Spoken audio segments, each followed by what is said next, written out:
Looking at our world from a theological perspective. This is the Theology Central Podcast, making theology central. Good afternoon, everyone. Good evening. It's 5:32 p.m. Central Time. So do we call that good afternoon? It's a late afternoon, early evening here in West Texas. But welcome, everyone. It is Sunday, January the 23rd, 2022. It is currently 5:32 p.m. Central Time, and I'm coming to you live from the empty sanctuary of Victory Baptist Church, located right here in the middle of nowhere, Texas. And I have been just kind of walking around for the last few minutes going, what am I going to say? What can I offer on this very, very, very, very, very important topic that hasn't already been said? What can I really do to help anyone here with this subject? What do I just skip this subject? And I'm like, nope, not going to skip it. Because that's the whole reason we use the Bible study curriculum, is it forces us to study something that maybe we would be tempted. No, did you see what I just did? Maybe we would be tempted to just say, you know what? We've already talked about this. I've studied this a million times. Let's just move on. But even though I am tempted to just say, you know what, this week let's do something completely different. Let's just ignore the Bible study curriculum. I'm not going to do that. I'm going to force us to stop and to spend this week looking at a subject that maybe you have it all figured out. Maybe you don't have it all figured out. I'm going to put forth the theory, the idea, the thesis, that I think there's a lot of misunderstanding in regards to the topic, because we have a tendency to reduce this topic to really one thing. And I think that's a little, how can I say it? I think it's a little misleading, and it's unhelpful, and it may even actually be detrimental to a correct understanding of it. All right. So I say all of that to say, welcome to a new week of Bible study. Yes, you can tell that I'm having a hard time in knowing exactly what we should do this week, but that's great. That's great, because I want you to, because there's probably a part of you that's like, well, this is simple, and maybe it is. Maybe I'm going to make it too complicated, but I think we just need to get a better understanding of it. So this week, for our Bible study exercise, we are going to be focusing in on Genesis chapter 39, specifically verses 1. I think we're going to go all the way down to at least verse 12. Genesis 39, 1 through 12. If you look at the Bible study curriculum for this week, it is Genesis 39, 1 through 12. So that's where they stop it. Genesis 39, 1 through 12. That is the scripture. So you're going to be reading that over and over and over and living with it, living in it, breathing it, discussing it, talking about it. But from Genesis 39, 1 through 12, we're going to lift from this section one major topic. And that topic is temptation. The subject of temptation. As I've kind of already used the word that we could be tempted to go, well, how many bazillions of sermons have you heard on the subject of temptation? How many discussions have you had on the subject of temptation? And I think what we have a tendency to do is we reduce temptation to really just one area. Just to one area, like you are tempted only for that kind of sin, and then temptation doesn't have any other relationship to you other than that one kind of sin. And I think that is just not a right way of thinking about it. All right. So let's go to the text. Genesis 39. Now remember, this is introduction. With my introduction is what I typically do is I give you lots of assignments. I try to get you started. I try to get you, pointed in the right direction. I don't necessarily try to give you all of the teaching on our introduction episodes, because we know we have a long week in front of us, And I hope that you will give this subject some serious thought. And I cannot wait to hear all of that sound That's all of the new podcasts coming to the Edify Christian podcast app, all of the new episodes that are dropping. That's what all of those notifications are, if you hear that in the background. But I hope that this week, I really hope this sparks serious conversation. I really do, because I think everyone has certain ideas maybe about this that may not even be biblical. So I think I think we're in for a good week of Bible study. I think this is going to be a struggle this week. I think there's going to be some struggles this week. Maybe I'm wrong. I think there's going to be some struggles because I think we're going to have to all kind of maybe rethink our perspective on this very important subject. Here we go. Genesis 39. Genesis 39. And Joseph was brought down to Egypt, and Potiphar, an officer of Pharaoh, captain of the guard, an Egyptian, bought him out of the hands of the Ishmaelites, which had brought him down thither. Now, Genesis 39, if you remember last week's Bible study, we ended last week's Bible study with Joseph being betrayed by his brothers and sold into slavery. Then his brothers went and deceived Jacob, Joseph's father. All right. That's how we ended last week. And we talked about spiritual pitfalls, the spiritual pitfalls of betrayal, the spiritual pitfall of deception, the spiritual pitfall of favoritism, the spiritual pitfall of our words, our communication, of cultural influence, of family. We talked about all of those spiritual pitfalls.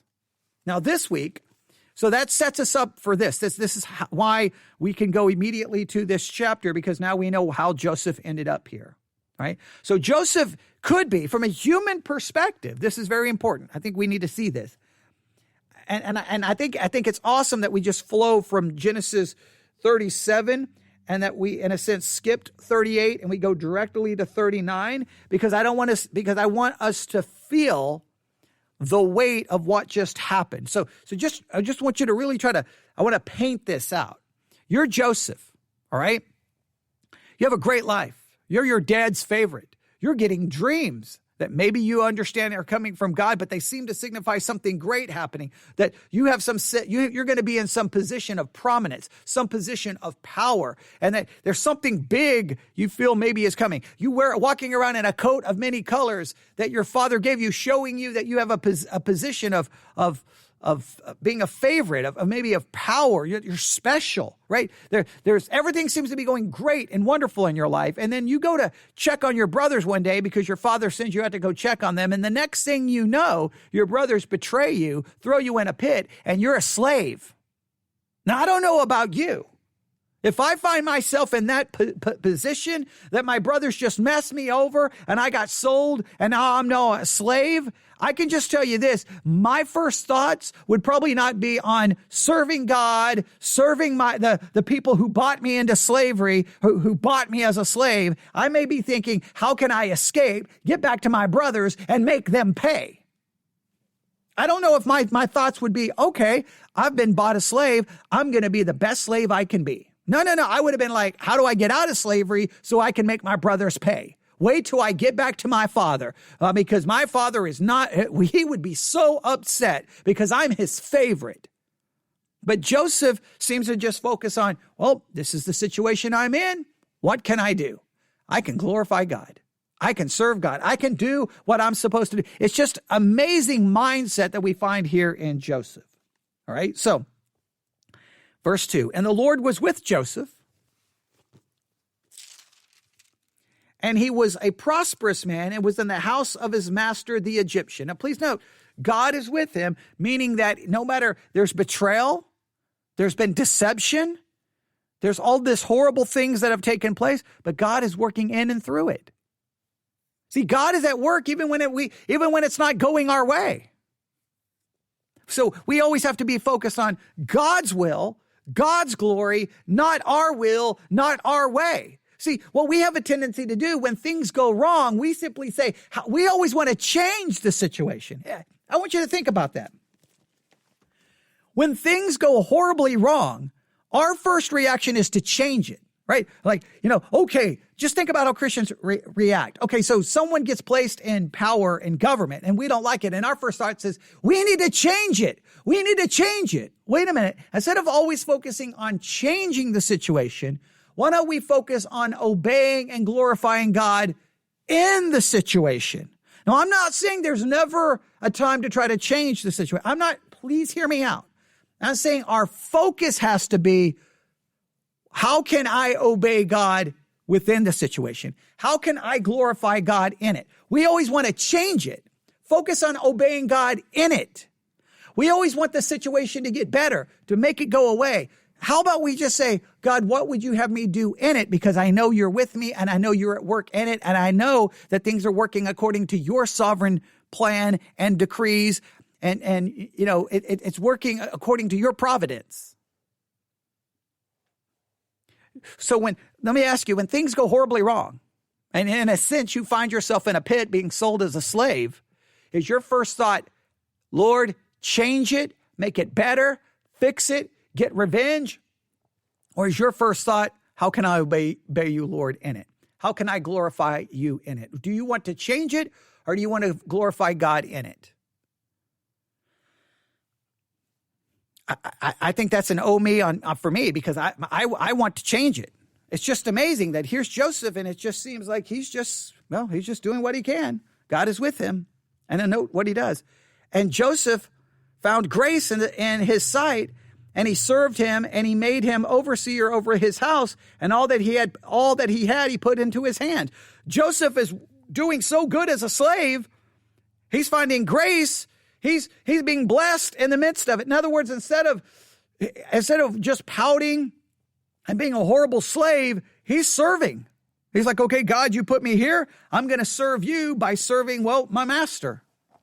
It's bizarre to me. It's not the way I would think. I would be like, I don't care about this guy. He bought me as a slave. I shouldn't even be a slave. I'm my father's favorite. I've had dreams. People are going to bow down to me. Why am I going through this? But no. It's like, what? Okay. I'm going to serve. And it came to pass from the time that he had made him overseer in his house and over all that he had, that the Lord blessed the Egyptian's house for Joseph's sake. And the blessing of the Lord was upon all that he had in the house and in the field.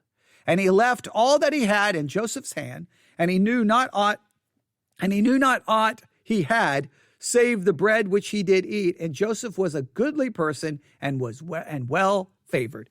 Joseph's mere presence is making it better for everyone else. Joseph is not self-seeking, self-serving. He's serving his master, and he's serving God. In fact, he's serving God by serving the master in the situation that he found himself. Instead of saying, get me out of it, change it, he served within it.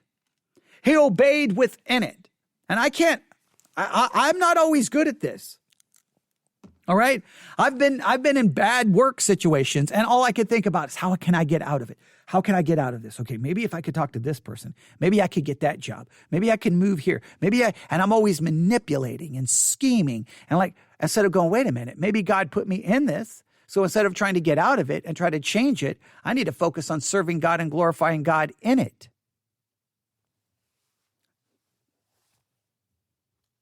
All right. A lot we could talk about this week in regards to that, but then here we go. Verse 7. And it came to pass after these things that his master's wife cast her eyes upon Joseph, and she said, lie with me.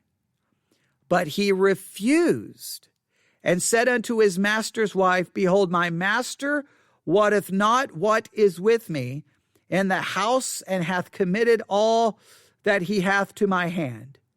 There is none greater in this house than I, neither hath he kept back anything from me but thee, because thou art his wife.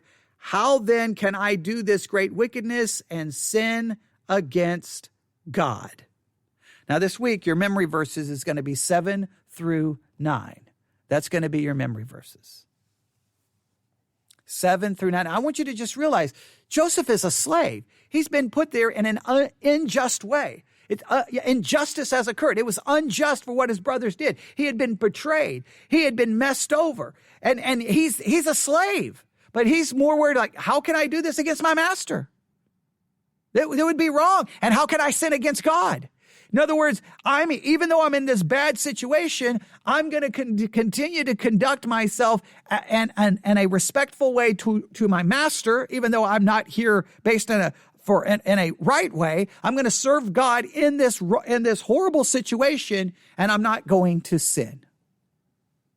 It's an amazing response, because I'd be filled with so much bitterness and anger that the last thing I would have worried about is, well, the man who bought me as a slave, I don't want to go against him. That would be wrong. I would be like, who cares? Oh, you want to lie with me? Well, then let's go. Who cares about your husband? He's a jerk who bought me as a slave. And God, well, God obviously forgot about me a long time ago because I've been bought. But no, Joseph does not think that way. It's convicting to me. But here's the situation. Potiphar's wife, right? In fact, let me read this exactly, right? And it came to pass after these things that his master's wife cast her eyes upon Joseph, and she said, lie with me. So Joseph is tempted. We'll use that word, or let's state it this way. Joseph is there doing what he's supposed to be doing, all the right attitude, all the right actions. And then his master's wife says, hey, let's be together physically. All right, let's just be blunt. Let's have sexual relations. And Joseph refuses. Now, the moment she comes and tries to get him to engage in a sexual relationship, at that moment, temptation occurs. Now, there's a lot here we could talk about. I've already hinted at some concepts that we need to think about this week. But temptation is the subject for the week. And I think we almost constantly understand temptation. Mainly, I'm not saying we do this consciously, but it's almost a subconscious thing. We think of temptation almost always in light of sexual sin. Someone is tempted when they were tempted and they fell when it's something sexual. But let me make it very clear. You may have never fallen into any kind of sexual sin. Maybe you've just been, the example of purity and godliness, and you're perfect, right? You've never lusted, no pornography, no fornication, no adultery. You're just sexually, you walk the narrow path, and praise God for your purity, praise God for your godliness. But don't think you haven't succumbed to temptation in some other way, because temptation is not just about sex. Here, let's discuss the word temptation itself and what it means. Let's just do that, all right? Temptation. Temptation, the act of tempting, enticement to evil by arguments, by flattery, or by offer of some real or apparent good. So temptation is the act of tempting, enticement to evil by arguments, by flattery, or by offer of some real or apparent good. So any enticement to evil, any enticement is temptation. It doesn't matter what that evil is. If you are being enticed to play favorites, we talked about that in last week's Bible study, that's a temptation. If you are enticed to betray someone, if you're enticed to bitterness and anger and wrath, that's temptation.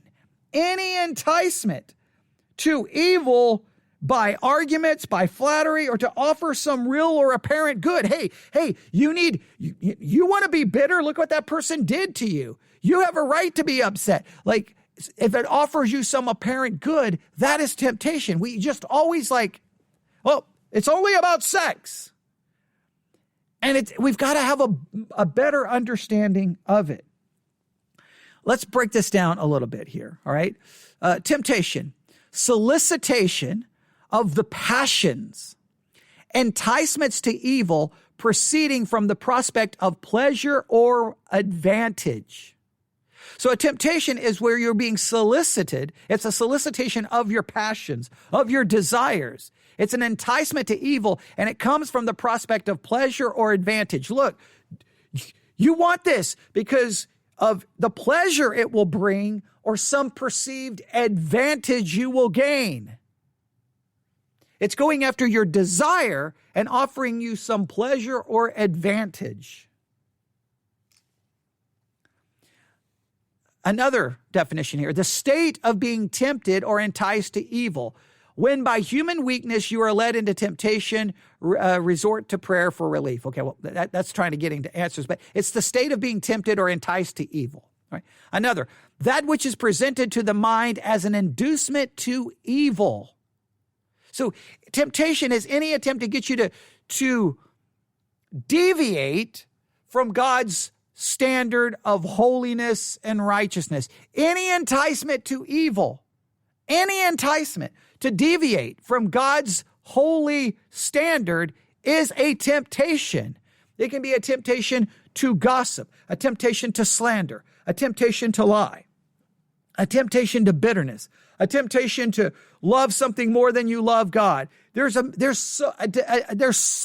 temptation to doubt, to fear, to anxiety, to not be submissive in a situation where you're called, to not obey where you're told not to obey. There are millions of enticements to evil that bombard you 24 hours a day, 7 days a week, and you got to see them as being sources of temptation, even if they're not related to sex in any way, shape, or form. And colloquial language, temptation is an allurement to anything indifferent or even good. You can actually be tempted to something that is good. In other words, temptation is just an enticement. A temptation can be enticing you to something good. It's just trying to entice you using your passions, using arguments, using flattery, using whatever. We have to see the power of temptation. We have to see what it does, We need to understand it better than we've ever understood it and really think about it correctly. And that's what we're going to do this week. So here is your task. It's pretty simple. All right. First, look up temptation in as many Bible dictionaries as you can find. That's simple. And just summarize. You don't have to write down like everything in the dictionary. Just summarize what is the basic idea of temptation. And if you find something like, well, this dictionary said this, and I don't know about it. Whatever. Just summarize. And if you find any challenges or confused by anything the dictionary has to say, let me know. This is your homework. If you want to participate, you can email me your homework to newsif@yahoo.com. newsif@yahoo.com. But just anything you can find out about temptation in a Bible dictionary. Use as many Bible dictionaries as you can find. At a minimum, try to find 3 if you can, and just get a basic idea. I've got the dictionary open right here, but I'm not going to read it to you. I just want you to get a basic idea. What is temptation? What is temptation? All right? Exactly what is it? All right? Then I want you to just look up the word tempt, tempted, temptation, and see how many times it's used in the Bible. How many times is it used in the Old Testament, in the New Testament? Just do some basic things. What's the Hebrew word for temptation? What's the Greek word? Is there more than one Hebrew word? Is there more than one Greek word? Just do some basic word study stuff, right? You don't have to go full-blown word study, but just do a basic concept. Like, look it up in a dictionary and then just like, okay, in fact, I'll just show you.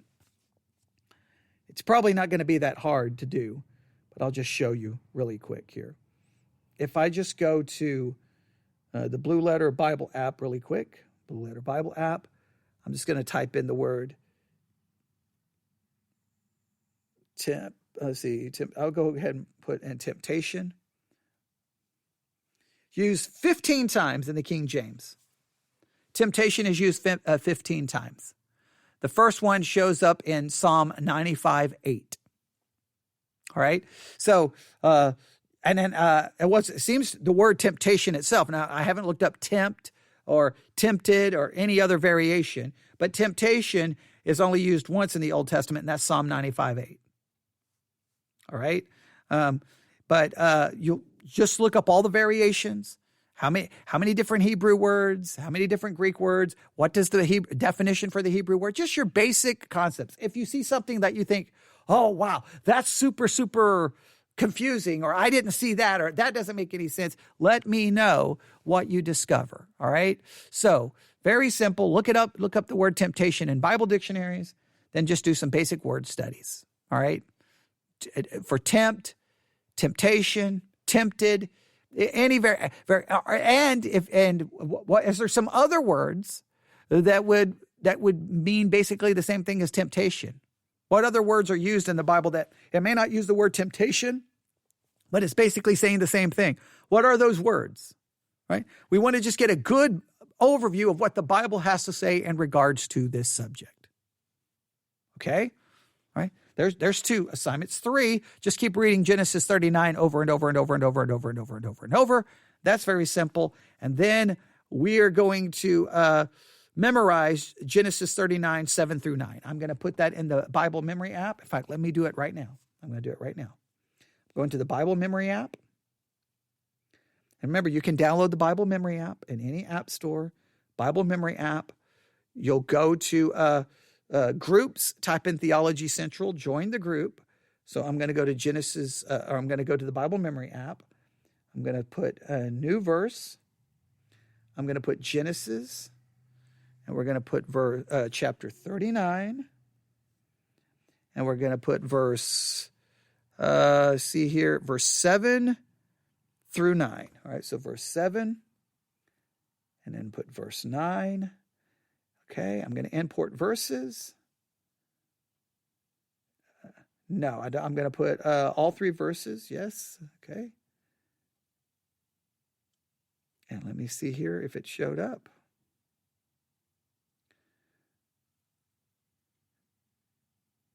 Okay, okay, it broken down into 3. All right, I'm sorry, I was going to group them all together, but it broke them down. Genesis 39:7, Genesis 39:8, Genesis 39:9.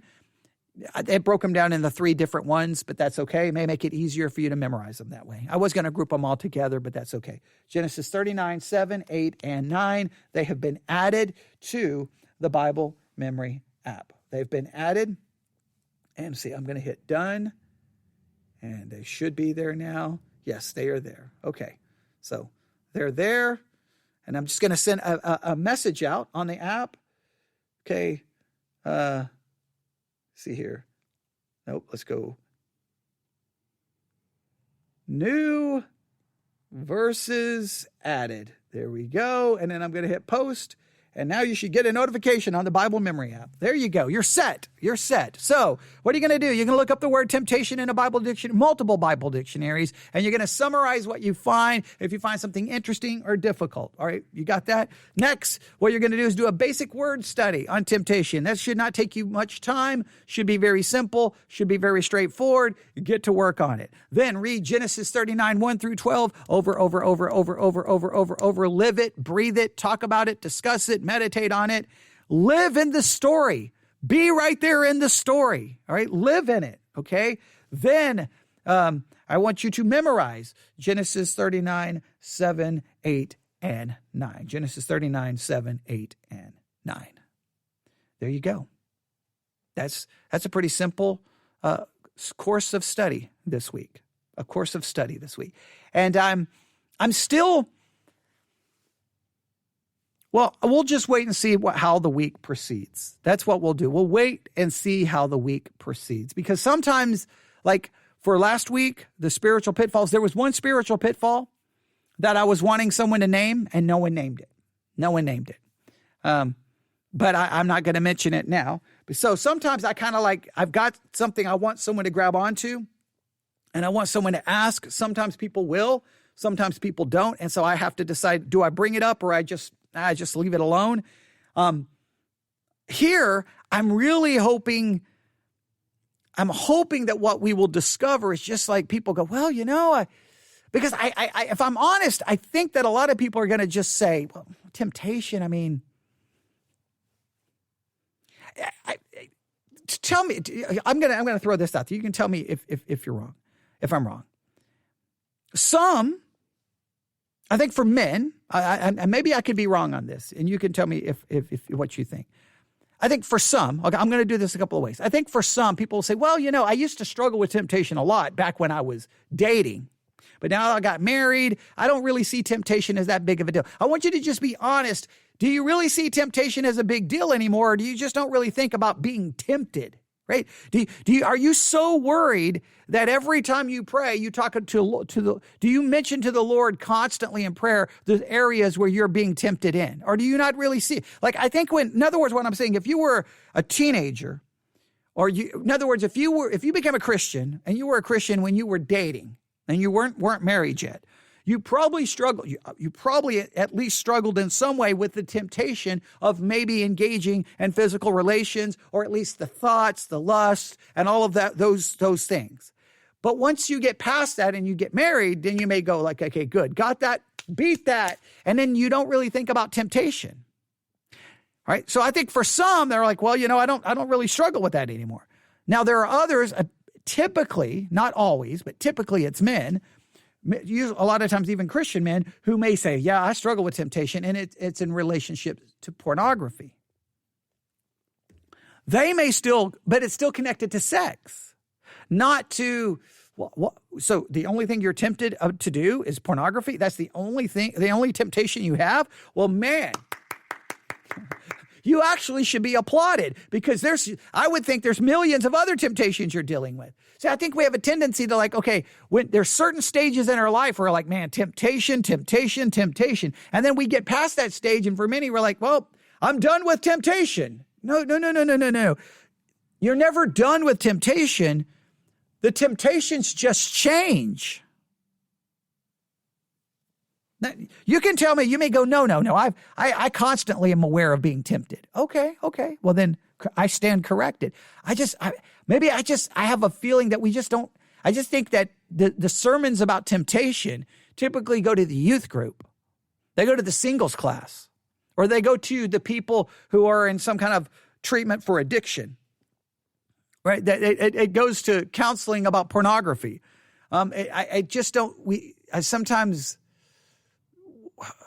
Yeah, maybe I'm wrong. You can tell me. I just have a feeling that a lot of people will say, study on temptation.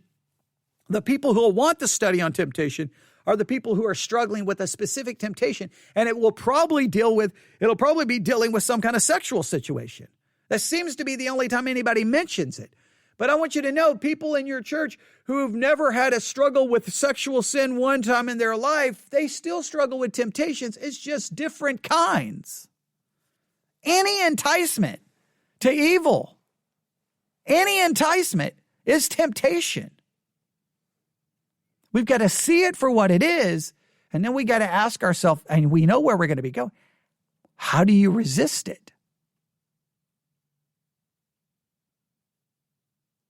That's going to be a big question this way. And you know what's really frustrating about it?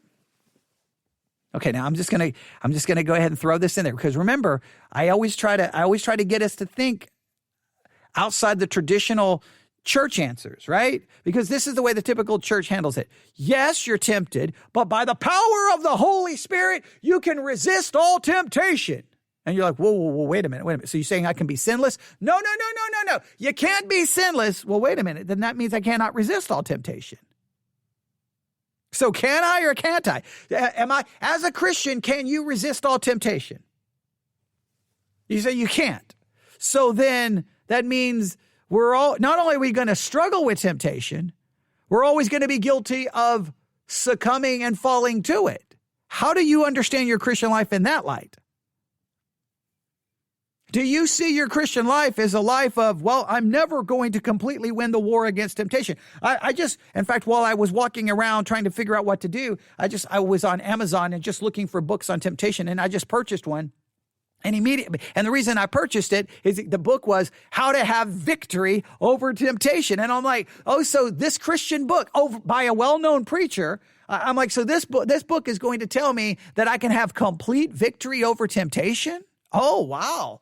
That's amazing. I didn't know that was possible. Because if I can have complete victory over temptation, that means I can be sinless. I cannot be sinless. Hopefully I can sin less, but I cannot be sinless. So then why are you telling people you can have victory over it? Can you or can't you? I can't seem to get a straight answer. Many Christians are like, no. Don't tell people they can't have victory over it. Well, I got to be honest. If I'm going to continue to sin as long as I'm in the flesh, that means clearly I'm not going to have victory over temptation in a completed way. Positionally, I have victory over it because in my position, I don't sin. I'm perfectly righteous because of the imputed righteousness of Christ. But in practice, I will face temptation, I will struggle with temptation, and I will fall. Not just once, not just twice, but continually in some way, shape, or form in my Christian life. How do we understand the Christian life in that way? How does that change your understanding of temptation? I know I'm going to get 100 emails going, no, how dare you say that? Listen, if you think you can have complete victory over temptation, fine. You just make a documentary of how you never sin. They say, well, no, I'm not saying that I will never sin. Okay, well, then that means you cannot have complete victory. It can't be like, no, I can have complete victory, but I will still sin. That doesn't make any sense. So I don't know where, it's just going to be interesting to see where this goes. It really is going to be interesting to see where this goes. Everyone has their formulas on how to overcome temptation. I mean, I was taught the formulas when I was a teenager in all the little youth devotional books I would get. Here's 5 steps to defeating temptation. You know what everyone runs to? I bet you can tell me right now, when it comes to sermons on how to overcome temptation, what does everyone tell you to go to? Come on, come on. We always go to this story in the New Testament where Jesus was tempted, and they say, see, if we follow the principles that Jesus followed, we too will not sin. Well, wait a minute. There's a couple of issues here. Jesus was the eternal, holy Son of God. I am the very much a sinner, adopted child of God who still possesses a fleshly, sinful nature. So if I just simply take your principles and voila, I no longer sin. You see now I want us to see temptation in that. See everyone goes, see, Joseph didn't sin here. Boom. He did it. So you don't have to sin. Okay. Are you saying I never have to sin because it's possible? Yeah, I know. I ask the questions that you're not supposed to ask in church. I know. See, but I can get away with it because, see, the sanctuary is empty. So I can just ask anything. Nobody can get mad at me. Nobody can get upset. I mean, well, actually, you could already. I can hear this. People are sending me an email right now. But I would ask these very same questions if everyone was in the sanctuary this evening, because these are questions we have to ask ourselves. And Christians never give me good answers other than just getting upset. No, we can have victory. Perfect? No, we can't be perfect. Well, then what? So you're saying we can have an incomplete victory. Okay, well, then what does that look like? How many times can I fall into sin that it's still considered a victory?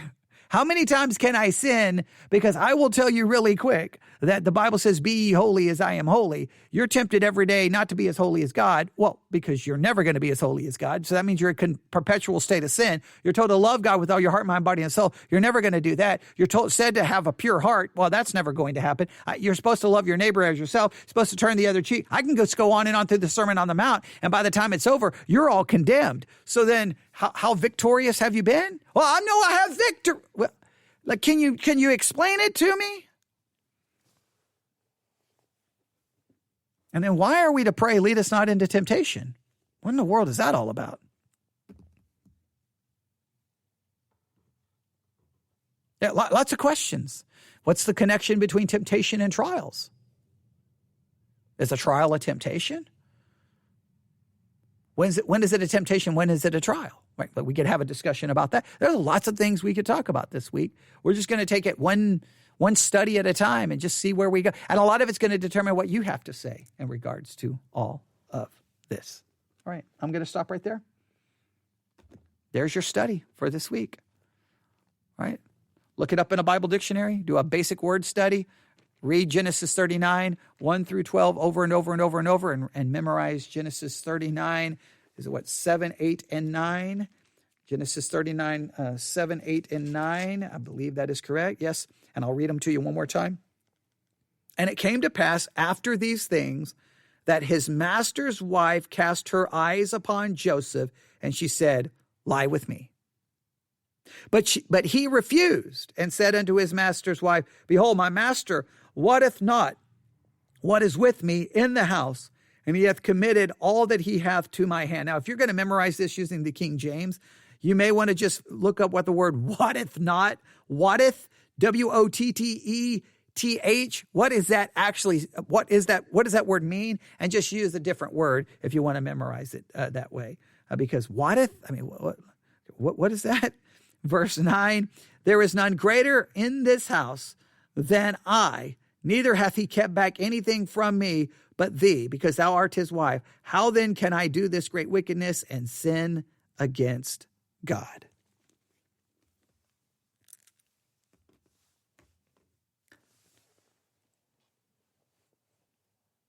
There you have it. Okay, I'll stop right there. I'm kind of waiting for someone to ask a question, but there's no one here. So I'm done. I've been preaching and teaching all day, and now I've reached that point where I have to say time out. So I've got to take a time out. I've got to go home. So I hope I've done a decent job.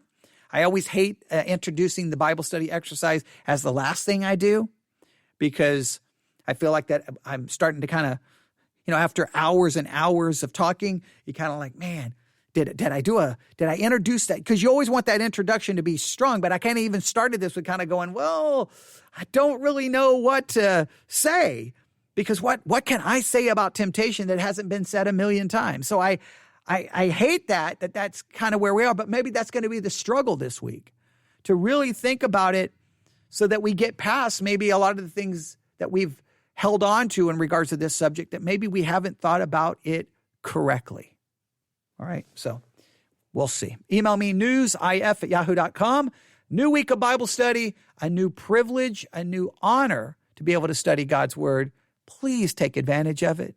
So, a lot of people don't take advantage of the Bible study exercises. I can look at the numbers. I can look at the numbers of how many people listen to us in a week, and then I can compare those numbers to how many people listen to the Bible study exercises in that week. And sometimes now we have good numbers for the Bible study exercises. I don't want to in any way diminish them. Great numbers, but in many cases they're far lower than when I do, say, a controversial thing like something about the news. And I know people have emailed me and said, well, but I've got my own Bible studies I'm doing. Okay. I would hope that our Bible studies are different enough that you would be at least tempted to participate in ours, because we try to make them so much different than the average Bible study. I'm hoping that's what I can do, that the Bible study exercise can be a source of temptation, not to sin, but to hopefully something beneficial. But yeah, we'll see. It's a privilege and an honor to study God's word, and I just hope we don't skip our opportunities because we're so preoccupied with what we want to do, which would be a source of temptation, right? Maybe? Okay. All right. I'll stop. Everyone, have a great evening. God bless.